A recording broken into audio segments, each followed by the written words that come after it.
107.55 Mobile Radio.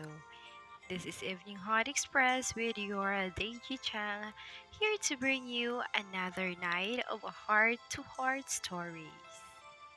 Because here we listen, we feel, and we understand. Because every heart has a story to tell. Tonight we have a letter from one of our listeners, and this one hits deep. It's a story of childhood friendship, one that was built for years but shattered in an instant. Let's hear his story.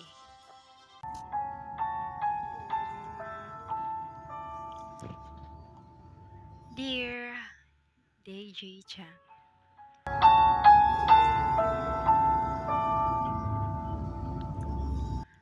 I had a childhood best friend,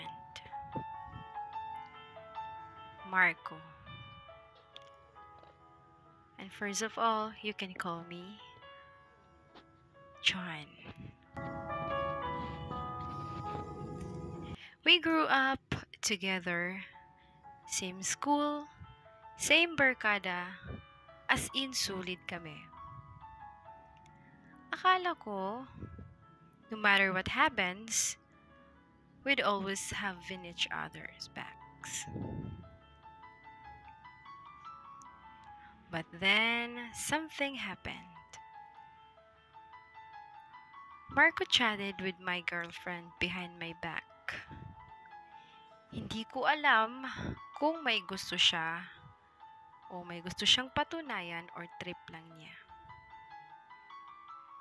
Pero syempre, nasaktan ako. I felt betrayed.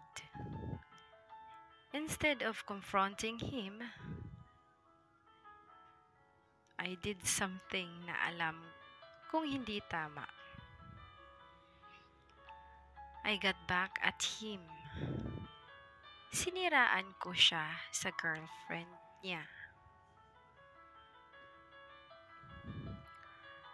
That was it. After that, we stopped talking. The bond we had since childhood, gone.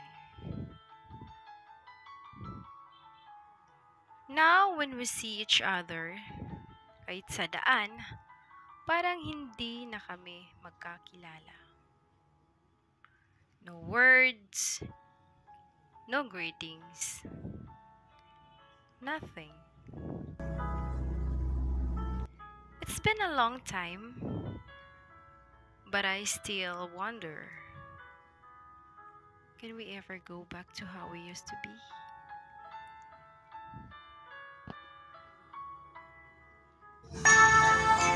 So, ayun, narinig natin ang kwento ni John. And that's tough, bro, ha? Childhood friendships, that's something you can't, or you can just replace. I get it. Nasaktan ka and you reacted. You wanted to hurt him the way he hurt you, but sometimes, John, revenge doesn't fix anything. It just burns the bridge even more.